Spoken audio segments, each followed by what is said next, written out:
Hello friends, welcome to crazy GK tricks. Friends, आप सभी का बहुत बहुत स्वागत है। आज इस ट्यूटोरियल में दोस्तों हम अंतर्राष्ट्रीय सीमाओं इंटरनेशनल लाइन को याद करने की आसान ट्रिक हम देखेंगे।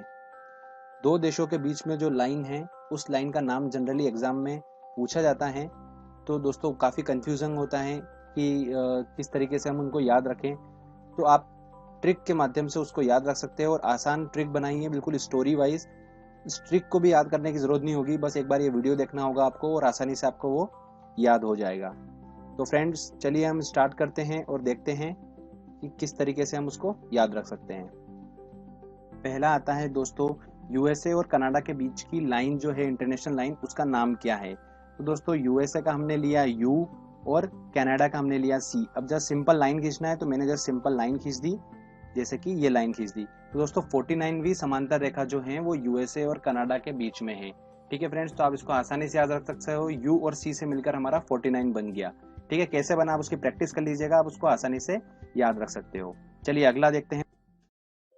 दोस्तों अगला हमारा नंबर है कि साउथ कोरिया और नॉर्थ कोरिया के बीच में जो रेखा है उसका क्या नाम है। तो दोस्तों साउथ कोरिया और नॉर्थ कोरिया को आप ऐसे समझिएगा, ठीक है ना। मैंने जो लिख रखा है वो साउथ कोरिया आपको जैसा यहाँ पर दिख रहा है डायग्राम में, ये साउथ कोरिया, ठीक है, और ये बन गया हमारा नॉर्थ कोरिया। ठीक है, इनके बीच की लाइन देखना हमको। तो देखो किस तरीके से ये खुद ही हमें बताएगा कि इनके बीच की कौन सी लाइन है। तो ध्यान से देखिएगा दोस्तों, मैं साउथ कोरिया और नॉर्थ कोरिया को धीरे धीरे इस लाइन के पास में लाके टच कर देता हूँ। ठीक है, तो टच करने के बाद ये कैसा दिखेगा, तो टच करने के बाद देखिएगा दोस्तों कैसा लगेगा ये। ठीक है ना फ्रेंड्स। तो अब देखिए पीछे क्या बन गया दोस्तों, ये 8 बन गया। ठीक है ना, ये पीछे जैसे दिख रहा होगा आपको, ये बन चुका है 8। और आगे दोस्तों हल्का हल्का आपको दिख रहा होगा 3, आगे ये 3 जैसा दिख रहा होगा। ठीक है ना, तो 38 समझ में आ रहा दोस्तों आपको डायग्राम में। ये जो पूरा दिख रहा है आपको, ये पूरा 38 जैसा दिख रहा है आपको। तो जो साउथ कोरिया और नॉर्थ कोरिया के बीच में जो रेखा है वो 38वीं समांतर रेखा है, 38वीं समांतर रेखा। तो आप इसको आसानी से समझ सकते हैं। चलिए हम अगला देखते हैं, अगला कौन सी रेखा है।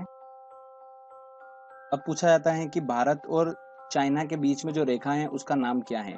ठीक है ना, जो इंटरनेशनल रेखा है इनके बीच में, ठीक है, उसका नाम क्या है, इंटरनेशनल लाइन का नाम क्या है। तो दोस्तों इनके बीच का नाम है मैकमोहन। अब उसको याद रखने का तरीका मैं आपको बताता हूँ कैसे याद रखेगा।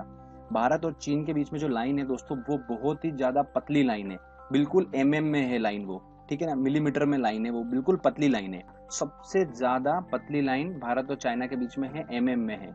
अब में क्यों रखी गई है वो, तो में इसलिए रखी गई है कि जिसने बनाई ना उसने अपने नाम पे रख दी वो। मैक मोहन ने बनाई तो मैक का एम, मोहन का एम, तो बना क्या, तो से जो बना है तो उसने लाइन भी जो है वो मिलीमीटर में ली है, तो में ली है। तो भारत और चाइना के बीच में जो लाइन है, अंतरराष्ट्रीय लाइन है, वो मैकमोहन रेखा है। मिलीमीटर में है तो मैकमोहन रेखा। ठीक है, जस्ट ये याद रखने के लिए है, तो आपको आसानी से ये याद रह सकता है। चलिए हम अगली लाइन देखते हैं, अगली कौन सी है। तो अगली आता है दोस्तों हमारा नंबर, पाकिस्तान और अफगानिस्तान के बीच में जो रेखा है, इंटरनेशनल लाइन है, उसका नाम है ड्यूरंड रेखा। इसको याद रखने का तरीका ये है कि जब ये रेखा बन रही थी तो बहुत ज़्यादा खर्चा हो रहा था। पाकिस्तान और अफगानिस्तान इतने ज़्यादा पैसों को लेकर इतने ज़्यादा स्ट्रांग देश नहीं है। तो जहाँ पर लाइन के बीच में खर्चा हो रहा था तो अफगानिस्तान ने बोला कि मेरे पास इतना पैसा नहीं है कि मैं कुछ बीच में पार्टीशन लाइन का हो रहा है तो मैं पैसा खर्च कर पाऊँ। तो पाकिस्तान ने कहा एक काम करना, ड्यू रेन देना, पर पार्टीशन तो करना पड़ेगा, तो ड्यू रेन देना, तो ड्यू रेन देना, तो ड्यूरन रेखा। ठीक है ना, तो आप उसको इस तरीके से स्टोरी वाइज आप याद रख सकते हो। तो ये वाली रेखा भी हमको याद हो गई, पाकिस्तान और अफगानिस्तान वाली। चलिए अगली रेखा हम देखते हैं कि कौन सी है। तो फ्रेंड्स अगला हमारा आता है भारत और पाकिस्तान के बीच की रेखा जो है उसका नाम क्या है। तो उसका रेखा का नाम है रेड क्लिफ रेखा। तो स्टोरी ऐसी है कि भारत और पाकिस्तान के बीच में आए दिन जो बॉर्डर है वहां पर हमले होते रहते हैं। ठीक है, तो कई सैनिकों का खून भी बहता रहता है। तो वो जो बॉर्डर है वो पूरी पहाड़ी इलाकों में है। ठीक है ना, बॉर्डर। तो दोस्तों जो रेखा है वो वाली, वहां पर पूरी वो रेखा जो है वो पहाड़ी इलाकों में बनी हुई है और वहाँ आए दिन जो होता है फायरिंग होती है और सैनिकों का खून बहता है। तो जो वहाँ के पहाड़ है वो पूरे लाल हो चुके हैं खून में। तो रेड क्लिफ, क्लिफ का मतलब पहाड़ होता है, और रेड, रेड से हमारा बन गया रेड पहाड़। तो आप वहां से उसको याद रख सकते हो कि रेड क्लिफ रेखा जो है भारत पाकिस्तान के बीच में ही हो सकती है। तो ये आपको आसानी से याद रह सकता है। चलिए अब हम अगली लाइन देखते हैं कि कौन सी कंट्री की है। अगली है दोस्तों फिनलैंड और रूस के बीच में जो लाइन है उसका नाम क्या है। जो इंटरनेशनल लाइन है उसका नाम है दोस्तों मैन-रहीम रेखा, फिनलैंड और रूस के बीच में है। ठीक है, तो इसको याद रखने का तरीका मैं आपको बताता हूँ। इन दोनों कंट्रीज के बीच में जो लाइन आ रही है वहां पर क्या बहुत ठंडा है पूरा, तो जो ठंडी कंट्री है सारी है, ठीक है ना, कोल्ड कंट्री है, तो वहां पर क्या बर्फबारी होती रहती है। तो जो उनके बीच की लाइन है वहां पर क्या होता है, आए दिन बर्फबारी होती रहती है, तो लाइन जो है उनकी वो पूरी बर्फ में ढक जाती है। ठीक है ना। अब दोस्तों जैसे नाम देखिए आप, मेन रहीम, तो हिम जो होता है ये हिंदी वर्ड होता है बर्फबारी का। ठीक है ना, हिम गिरना, बर्फ गिरना, तो आप उसको ध्यान रख सकते हो।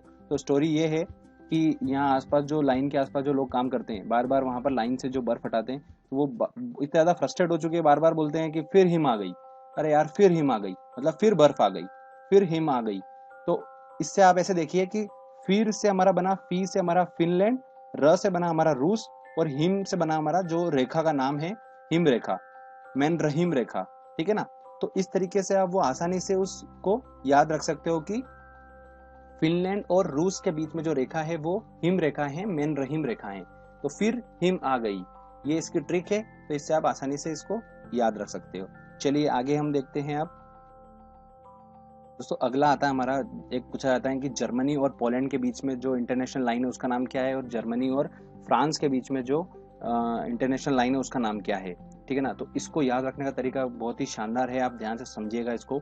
जर्मनी है, जैसा कि नाम से स्पष्ट है, जर्मनी, जर्मनी, तो जमाना, जमाना, तो जर्मनी का काम क्या है, जमाना, किसी चीज को जमाने का काम है इसका। ठीक है ना, उसको जमा देता है। वो इतना ठंडा है कि वहां पर इतनी ज्यादा ठंडक है तो कि वो किसी भी चीज को जमा देता है। इस तरीके से आप इसको याद रखिए।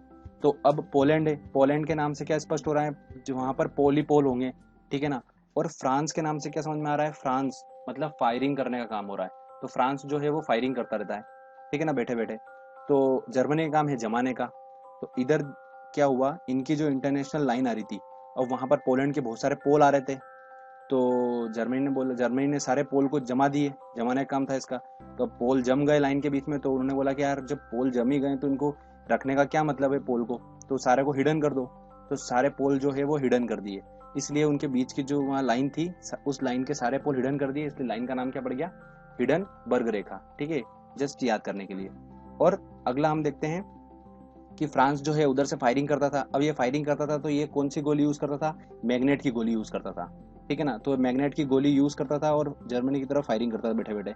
तो फायरिंग करता था जर्मनी, काम जमाने का, तो सारी उसकी गोली जो है आती जर्मनी में, वो जम जाती। तो बीच में जम के पूरी एक लाइन बन गई मैग्नेट की। तो मैग्नेट की गोली की पूरी एक लाइन बन गई, तो वो लाइन जो थी वो मैगी नोट, आप उसको याद रख सकते हो। तो इस तरीके से आपको दोनों रेखा जो है वो याद हो गई, जर्मनी और पोलैंड की और जर्मनी और फ्रांस की। तो स्टोरी वाइज हमने अच्छे से ट्रिक के माध्यम से इसको याद कर लिया। ठीक है ना फ्रेंड्स। तो फ्रेंड्स अगर आपको ये वीडियो अच्छा लगा है तो जल्दी से जाइए और सब्सक्राइब कर दीजिए मेरा चैनल, और इस बेल को जरूर क्लिक करिए, जिससे आपको टाइम टू टाइम नोटिफिकेशन मिलते रहेंगे। फ्रेंड्स अगर आपको कोई टॉपिक समझ में नहीं आता है, उसकी आपको ट्रिक चाहिए या फिर समझना चाहते हैं, तो आप हमें व्हाट्सएप कर सकते हैं। व्हाट्सएप नंबर आपको स्क्रीन पे शो हो रहा होगा। हम उस पर रिलेटेड कुछ ट्रिक या टिप्स हम आपको बना के वीडियो के माध्यम से आप तक पहुंचा देंगे। और आप हमारा फेसबुक पेज भी लाइक कर सकते हैं, उसकी लिंक मैंने डिस्क्रिप्शन में दे रखी है। आप केजी जी के ट्रिक्स करके सर्च करिए, वहां पर आपको मिल जाएगा। Thank you friends.